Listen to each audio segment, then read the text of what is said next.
kita berada di sisi imam kita, Sayyidina Imam Muhammad bin Idris Asy-Syafi'i radhiyallahu anhu wa rahimahullahu taala. Adamallahu nafa'a bi ulumihi wa bikum fid dharain. Izinkan untuk kita kongsi sedikit sebanyak tentang Imam Syafi'i, kehidupan dia, mazhabnya dan masirah ilmiah dia bagaimanalah.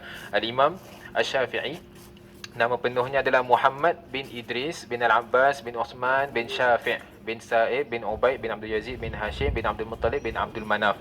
Jadi Imam Syafi'i keturunannya keturunan Quraisy bertemu dengan keturunan baginda Nabi SAW di Abdul Manaf. Jadi beliau adalah daripada keturunan Quraisy. Dilahirkan di mana? Imam Syafi'i dilahirkan di Gaza.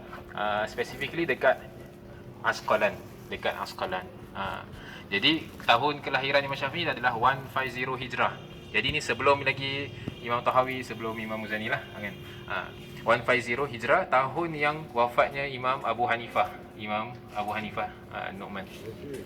Dia saya.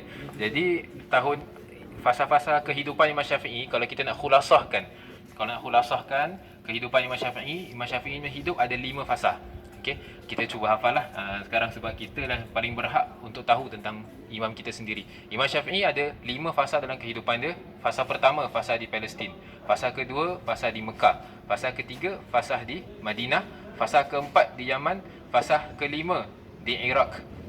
Fasa ke-6 dan 7 antara Iraq Mekah, dan fasa ke-8 marhalah yang terakhir adalah di Mesir di sini. Jadi kehidupan Imam Syafi'i penuh, kira it's not a bed of roses lah, kira banyak cabaran, banyak benda yang berlaku. Secara ringkasnya, apa yang kita boleh kongsikan, fasa pertama Imam Syafi'i di Palestin, ditarbiahkan oleh ibunya, hafal Quran pada umur 7 tahun. Jadi kita tengok macam mana tarbiyah, semuanya bermula dengan Al-Quran. Imam Syafi'i hafal Quran pada umur 7 tahun. Marhalah kedua, Imam Syafi'i pergi ke Mekah, hijrah ke Mekah, belajar lughah Al-Arabiyah. Jadi after Al-Quran, first focus dalam Imam Syafi'i adalah lughah Al-Arabiyah. Imam Syafi'i tak belajar lughah Al-Arabiyah dalam Mekah sendiri, tapi dekat the outskirts of Mekah, dekat kabilah Bani Huzail, kabilah yang lain. Kerana itulah pure Arabic language ada di situ. Jadi kita dah faham Imam Syafi'i, the first step dah master Al-Quran, second step dah master lughah Al-Arabiyah, kemudian baru Imam Syafi'i mula belajar di Mekah dengan ulama-ulama di Mekah. Sampai satu masa Imam Syafi'i dengar di Madinah ada seorang imam, kita panggil Imamu Darul Hijrah, Imam Malik bin Anas, Imam Malik. Jadi Imam Syafi'i nak belajar dengan Imam Malik. Itulah fasa yang ketiga, fasa belajar dengan Imam Malik. Tapi nak masuk fasa yang ketiga, Imam Syafi'i standby dulu. Imam Syafi'i buat apa? Dia hafal kitab Al-Muwatta. Such that bila dia sampai kat Imam Malik, dia dah hafal dah Muwatta, tinggal masterkan. Jadi kita kena faham yang Imam Syafi'i sort of dah belajar mazhab Maliki pada fasa yang ketiga ni. Kita faham mazhab Maliki dia adalah madrasah Ahlul Hadis. Dia ada manhaj lah. Dalam fiqh ada banyak metodologi. Antara dia madrasah Ahlul Hadis, ada madrasah Ahlul Ra'i. Madrasah Ahlul Hadis tu more towards Maliki punya side. So Imam Syafi'i dah belajar mazhab Maliki, dah master mazhab Syafi'i. Dah master mazhab Maliki. Marhalah keempat, macam kita dah habis belajar, kita akan terus kerja. Imam Syafi'i pun buat macam itu juga. Beliau bekerja. Dia dah habis belajar sebentar, bekerja di Yaman, kerja as governor dekat sana, ataupun dekat office, dekat wali dekat Yaman. Kerja dekat Yaman, macam biasa, standard dekat workplace mesti ada yang toxic, mesti ada fitnah dan sebagainya. Dah start orang fitnah Imam Syafi'i. Dia plan dengan orang-orang di Yaman untuk overthrow khalifah. Jadi dia ada orang-orang yang dengki dengan Imam Syafi'i, dia orang buat laporan lah pergi dekat Harun al-Rashid. Cakap Imam Syafi'i ni tengah nak attempt a coup lah, kira attempt nak overthrow the government. So kau kan nak kena deal dengan Imam Syafi'i cepat-cepat. Barulah masuk ke fasa yang kelima. Fasa kelima adalah fasa daripada Yaman, Imam Syafi'i dibawa dengan rantai tau. Maksudnya kena tangkap dengan rantai, bawa pergi ke Iraq. Sampai saja dekat Iraq, Khalifah jumpa dengan Imam Syafi'i. Khalifah tertarik dengan ilmu Imam Syafi'i. So rather than dia nak hukum Imam Syafi'i, dia tertarik dengan ilmu Imam Syafi'i. And then dia kenal dengan satu orang nama dia Imam Muhammad bin Hasan Asy-Syaibani, anak murid Imam Abu Hanifah. Imam Muhammad bin Hasan Asy-Syaibani tolong lepas cakap ke Khalifah, wahai Khalifah, ini bukan calon-calon orang, ini alim minal ulama dan sebagainya, kau lepaskan dia. Dari situ Imam Syafi'i dilepaskan.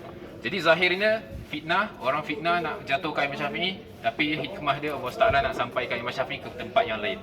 Dari situ dah sampai dekat Iraq, Imam Syafi'i belajar dengan Imam Muhammad bin Hasan Asy-Syaibani. Maksud dia apa? Poin nak sampaikan, Imam Syafi'i master mazhab Hanafi pula. So Imam Syafi'i dah master Maliki, dah master Hanafi. Itu fasa yang kelima. 6-7 Imam Syafi'i dah start combinekan between mazhab Maliki dengan mazhab Hanafi. Jadilah mazhab Syafi'i. Iaitu mazhab Syafi'i yang pertama kita panggil mazhabul qadim. So Imam Syafi'i punya mazhab Syafi'i punya speciality is the combine between two methodology, madrasah ahlul ra'i dengan madrasah ahlul hadis.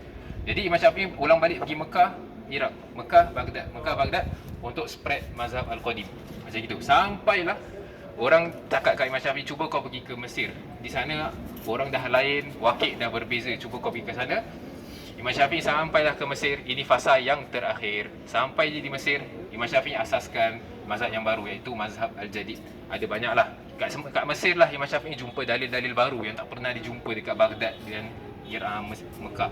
Kat sinilah Imam Syafi'i jumpa banyak benda-benda usul dan sebagainya. Barulah terasasnya mazhab al-jadid yang kita pegang sampai sekarang. Berapa lama Imam Syafi'i ada di Mesir? Berapa puluh tahun Imam Syafi'i berada di Mesir? 4 tahun saja. Itu the years yang kita ada kat sini lah. The point is, dia bukan the number of years kita dekat Mesir, 4 ke 3 ke 7 ke 10, tak, it's how kita maximiskan masa kita dekat Mesir. Imam Syafi'i 4 tahun di Mesir boleh buat mazhab jadid yang dia punya nafak sampai generations kan. Bermakna tak mustahil untuk kita walaupun sekejap je di Mesir, tapi nafak kita Allah Ta'ala berikan taufik lah dan sebagainya. Kat sini misdaqan li hadis Nabi SAW, Nabi kata akan keluar dari keturunan Quraisy yang akan yamla'ul ardu ilman, yang akan cover the whole dunia dengan ilmunya. Itu firasat Nabi SAW tentang Al-Imam Syafi'i.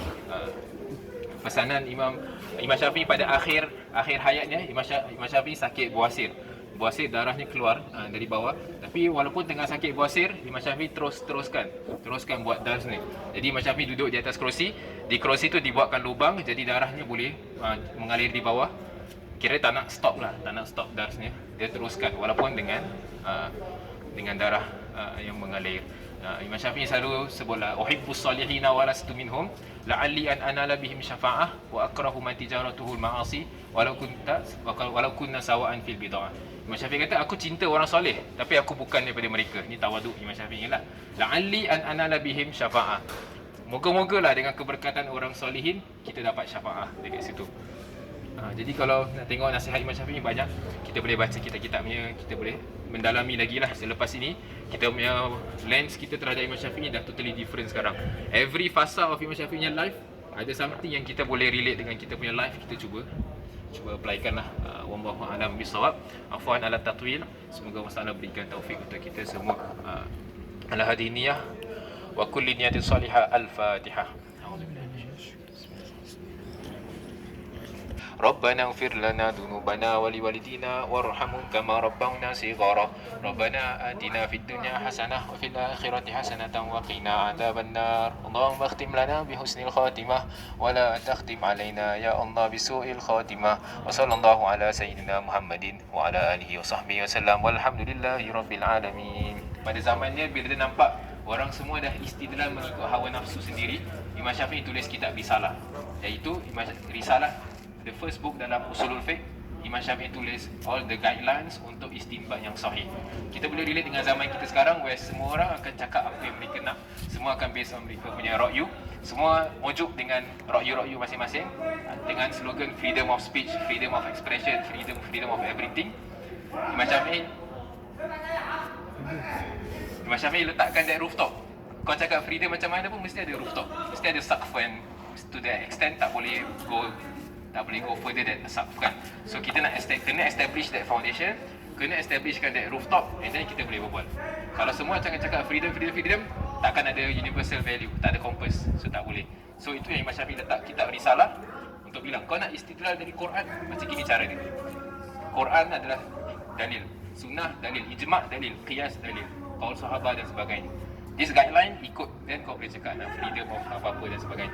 Sama macam kita lah, kita kena fikirkan something yang kita kena buat supaya masyarakat, kawan-kawan kita semua terpelihara daripada all these tayarat al-fikriyah al-munharifah. Allahu a'lam. Sallallahu alaihi wasallam.